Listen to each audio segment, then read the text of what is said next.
So as we have a man of the match, Chirantan Khataniya, batsman knockout Alisha Taugeg.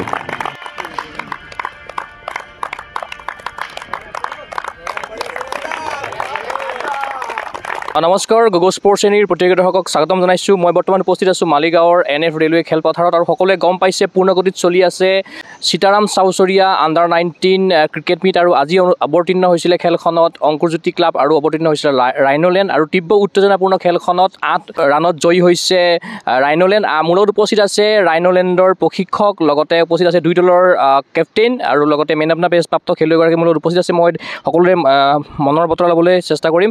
যিহেতু আপোনালোকৰ দলটো আজি জয়ী হ'ল, খুব তীব্ৰ উত্তেজনাপূৰ্ণ খেল আছিলে, কোনটো মুহূৰ্তত কোনটো দল জয়ী হ'ব শেষ মুহূৰ্তলৈকে গম পোৱা নাছিলে, শেষ বলটোলৈকে।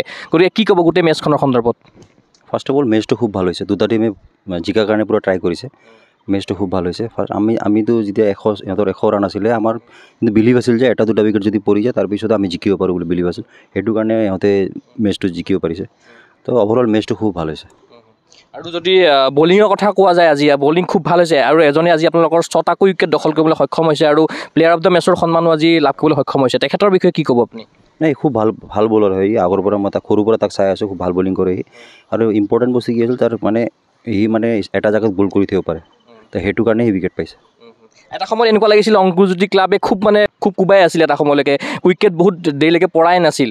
সেই মুহূৰ্তত কিন্তু আপোনালোকৰ বলিঙতে সেইটো টাৰ্ণিং পইণ্ট বুলি ক'ব লাগিব বলিঙৰ ক্ষেত্ৰত। হয়, এইটোতো হয়। আপোনাৰ পাৰ্টনাৰশ্বিপ সিহঁতৰ যেনেকৈ চলি আছিলে, ফাৰ্ষ্ট অপেনাৰে খুব ভাল বেটিং কৰিছে। কিন্তু মই সিহঁতক এইটোৱে কৈ আছিলোঁ, এটা উইকেটৰ কাৰণে আমি চাব লাগে, যেতিয়া এটা উইকেট পৰিব তেতিয়া দুটা পৰিব, তো সেনেকৈ কলেপছ হ'ব পাৰে। কাৰণ আমাৰো ফাৰ্ষ্ট ইনিঙত এনেকৈ হৈছিলে, 94 1 আছিল, তাৰপিছত 165 আমি অল আউট হৈছিলোঁ। তো আমাৰ এইটো বিলিভ আছিল যে আমি লাষ্টলৈকে খেলিলে জিকিম মেচটো, তো সেইটো কাৰণে আমি জিকিছোঁ। আৰু অংকুৰজ্যোতিয়ে যথেষ্ট আজি বেটিং কৰিছে কিন্তু। হয়, সিহঁতে খুব ভাল খেলিছে। অপেনাৰকেইটাতো খুবেই ভাল খেলিছে, 106 ফৰ নলছ আছিলে। তো এইটো গুড চাইন হয়, কিন্তু এটলিষ্ট 50 অভাৰ্ছ খেলিব লাগে। এতিয়া ধৰা আমি এনেই মেচ নাপাওঁ, বেছি মেচ নাপাওঁ, 50 অভাৰ্ছৰ ফৰ্মেট বহুত কম হয়। তো সেইটো কাৰণে হেবিট বনাব লাগে যে 50 অভাৰ্ছ চব কম, 4-5টা বেটছমেনে 50 অভাৰ্ছ খেলিব লাগে। প্ৰশিক্ষক হিচাপে আপোনালোকৰ দলটোৰ ওপৰত হয়তো আপোনাৰ কনফিডেঞ্চ আছিল নে যে দলটো আজি জয়ী হ'ব অংকুৰজ্যোতি ক্লাবৰ বিৰুদ্ধে? আছিল, 100% আছিল। আৰু নেক্সট মেচ কেতিয়া আছে? নেক্সট মেচ আমাৰ 23 তাৰিখে আছে। কিদৰে আপোনালোকে প্ৰিপেৰেশ্যন কিদৰে কৰিছে? যিহেতু 50 অভাৰৰ মেচ আপোনালোকৰ নহয় বুলি ইতিমধ্যে উল্লেখ কৰিছে, বিভিন্ন সময়ত 20 অভাৰৰ খেলসমূহ হয়। গতিকে আপুনি দলটো কিদৰে সাজু কৰিছিলে? নাই, মই খালি ইহঁতক এইটো কৈছিলোঁ, এটা বস্তু হ'ল পজিটিভ ক্ৰিকেট খেলিব, আৰু ছেকেণ্ড বস্তু হ'ল পেচেঞ্চ ৰাখিব লাগে। আৰু 50 অভাৰ্ছ আজিকালি কি হৈছে, 20 অভাৰ্ছ ইমান খেলে সিহঁতে, সেইটো কাৰণে পেচেঞ্চ অলপ নাইকিয়া হৈ গৈছে। সেইটো কাৰণে আপুনি অলপ পেচেঞ্চ ৰাখি নিজৰ গেমটো বেক কৰে, তো আপুনি ডাঙৰ ফৰ্মত খেলিব পাৰিব। আৰু বেটিঙত কেনেকুৱা গ'ল আপোনালোকৰ আজি? বেটিঙত ষ্টাৰ্টিংটো খুবেই ভাল হৈছিলে, যেনেকৈ আপোনাক ক'লোঁ মই 94 1 আছিলে, তাৰপিছত অলপমান কলেপছ হৈ গ'ল মাজতে। তো নেক্সট টাইম মই ভাবোঁ যে বেটিং অলপ ইম্প্ৰুভমেণ্ট কৰিব লাগিব। আৰু এইখন টুৰ্ণামেণ্টত প্ৰথম দিনাখনেই ইতিমধ্যে উই আৰ নৰ্থ ইষ্টৰ দলৰ এগৰাকী খেলুৱৈ 100 কোবাইছে আৰু আজিও এগৰাকীয়ে 50 কোবাইছে অংকুৰজ্যোতি ক্লাবৰ। গতিকে এইটো এটা ভাল চাইন। ভাল চাইন, নিশ্চয় ভাল চাইন। স্পেচিয়েলি মই ভাবোঁ যে যোনে 50 কৰি 100 কৰিবই লাগে। 100 কৰিলে খুব এতিয়া ধৰক অসমত বা এতিয়া যদি আণ্ডাৰ 16 আণ্ডাৰ 19 পৰা বাচ্চাবিলাকে 100 কৰি থাকে, তো পিছত যে সিহঁতৰ কাৰণে খুব ইজি হ'ব। তো এইটো হেবিট বনোৱাটো বহুত ইম্পৰ্টেণ্ট এতিয়াৰ পৰা। যিহেতু আপুনি ৰঞ্জী দলৰো আপুনি কেপ্টেইন আছিলে অসম দলৰ, গতিকে আপুনি বহুখিনি ভাল টুৰ্ণামেণ্ট খেলিছে। গতিকে এনেকুৱা ধৰণৰ টুৰ্ণামেণ্টে কেনেকুৱা ধৰণৰ সহায় কৰিব আগন্তুক সময়ত খেলুৱৈসকলক, কি বাৰ্তা দিব বিচাৰিব আপুনি? একচুৱেলি মই যেতিয়া সৰু আছিলোঁ, মই যেতিয়া 15 16 আণ্ডাৰ 16 আণ্ডাৰ 17 খেলিছিলোঁ, তেতিয়া বাৰ্ট ক্ৰিকেট ক্লাবে টুৰ্ণামেণ্ট আৰম্ভ কৰিছিলে আপোনাৰ ছিনিয়ৰত। তেতিয়া মই ছিনিয়ৰ টুৰ্ণামেণ্টো খেলিছিলোঁ। সেই টুৰ্ণামেণ্টটোৱে আমাক বহুত লাভ দিছিলে সেইটো টাইমত। তো মই ভাবোঁ যে আৰু মুকুট দাওঁতে যোনটো টুৰ্ণামেণ্ট কৰে, সেইটো ষ্টেণ্ডাৰ্ডটো সদায় হাই ৰাখে। উইকেট লওক, গ্ৰাউণ্ড লওক, বা বাহিৰৰ যিবিলাক ফেচিলিটিছ বাচ্চাবিলাক লাগে সেইটো লৈ। তো অভাৰঅল বহুত ভাল টুৰ্ণামেণ্ট, আৰু বাচ্চাবিলাক যদি অলপ গাত লগাই খেলে ক্ৰিকেটটো, সিহঁতৰ ক্ৰিকেটটো নিশ্চয় ইম্প্ৰুভমেণ্ট হ'ব। নিশ্চয়কৈ আপোনাক এই মুহূৰ্তত মই ধন্যবাদ জ্ঞাপন কৰিছোঁ। মই এই মুহূৰ্তত যাব বিচাৰিছোঁ ৰাইন'লেণ্ডৰ খেলুৱৈ ওচৰলৈ। কেনেকুৱা লাগিলে, তোমাৰ এক্সপিৰিয়েঞ্চ কি থাকিলে আজি? ভাল লাগিছে, বহুত ভাল লাগিছে। চবেই ভাল খেলিছে, চবৰ ওপৰত বিশ্বাস আছিল কৰিব পাৰিম আমি জিকিম বুলি। আৰু বলিঙৰ ক্ষেত্ৰত ইতিমধ্যে উল্লেখ কৰিছে আজি ভাল বলিং কৰিছিলে, তাকো অলপ চাই পিনি দিয়া হৈছে, মাজে মাজে ৰখাই দিয়া হৈছে, কেতিয়াবা কাবাক দিয়া হৈ গৈছে। এটা সময়ত এনেকুৱা লাগিছিলে যে অংকুৰজ্যোতি ক্লাব জিকি যাব নেকি, কাৰণ বহুত সময়লৈকে উইকেট পৰা নাছিলে অংকুৰজ্যোতি ক্লাবৰ। গতিকে সেইটো সময়ত কিদৰে কেপ্টেইনচি কৰিব লগা হ'ল? সেইটো সময়ত অলপ প্ৰেছাৰ আহি গৈছিলে নেকি? সেইটো অলপ প্ৰেছাৰ হৈছিলে, হেণ্ডেল কৰিব লগা হৈ গ'ল আৰু মিলি গৈছে। আৰু আজি প্লেয়াৰ অফ দ্য মেচ পোৱা খেলুৱৈগৰাকীৰ নাম কি আৰু তেখেতৰ বিষয়ে কি ক'বা তুমি?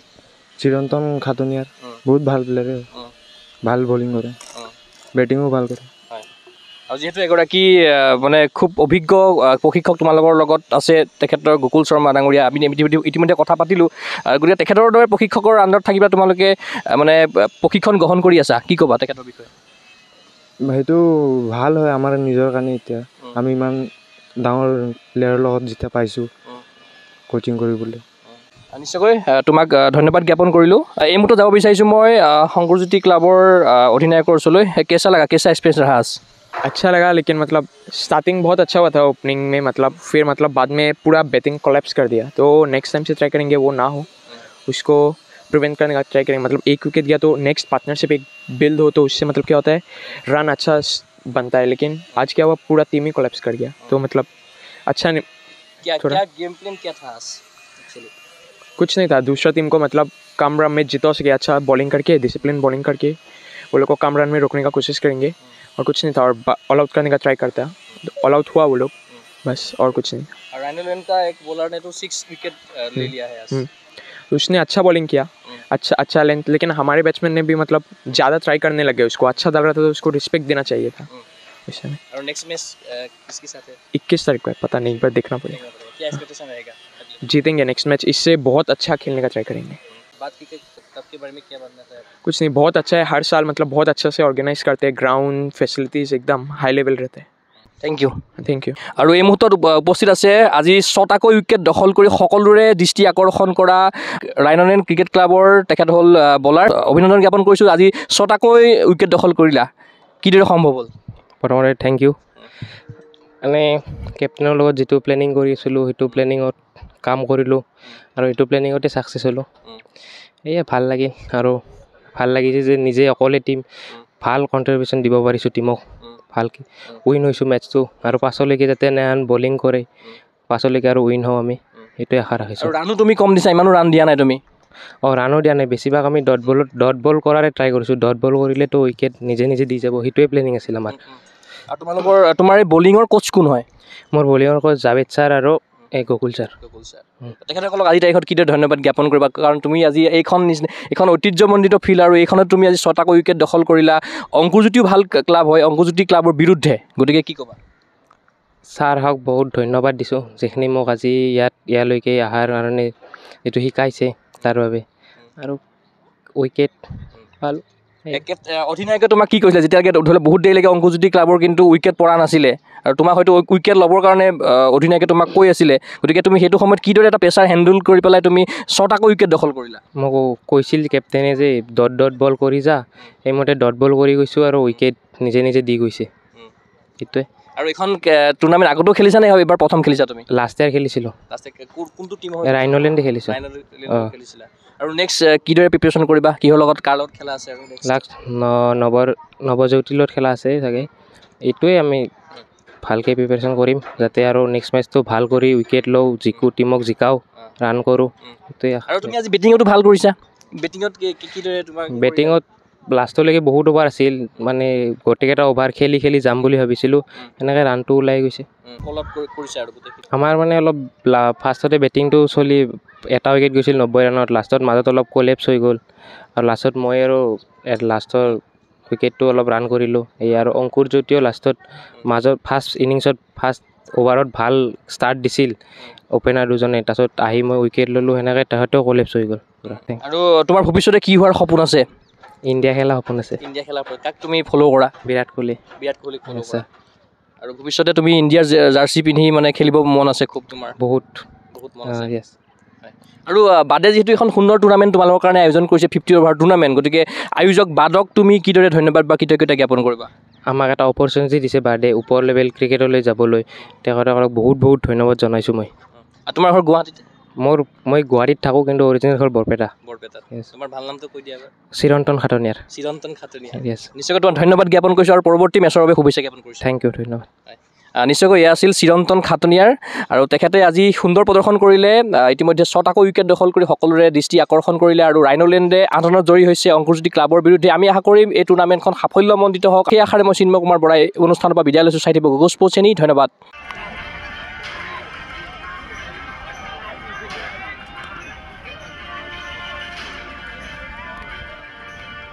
qualified coach RB Indians চ' আমি খেলখনৰ মেন অফ দ্য মেচ বঁটাটো দিবলৈ ওলাইছোঁ আমি দুইটা দুই খেলুৱৈ মেচ হেৰাব লাগিলে অনুজনা আমি খেলখনৰ শ্ৰেষ্ঠ খেলুৱৈ বঁটাটো দিবলৈ ওলাইছোঁ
ফিজিকেল এডুকেশ্যন বিষয়ত ডিগ্ৰী পাঠ্যক্ৰমৰ কাৰণে অসম তথা উত্তৰ পূৰ্বাঞ্চলৰ প্ৰথমখন শিক্ষানুষ্ঠান অভিৰুচি ইনষ্টিটিউট অৱ ফিজিকেল এডুকেশ্যন 2 বছৰীয়া ফিজিকেল এডুকেশ্যনৰ BPEd পাঠ্যক্ৰম আৰু 4 বছৰীয়া BPES পাঠ্যক্ৰমৰ বাবে নামভৰ্তি চলি আছে বিতংকৈ জানিবৰ বাবে আজি যোগাযোগ কৰক যোগাযোগৰ নম্বৰসমূহ হৈছে 9435100098 700222 33540 88765210998 website www.aipguwahati.in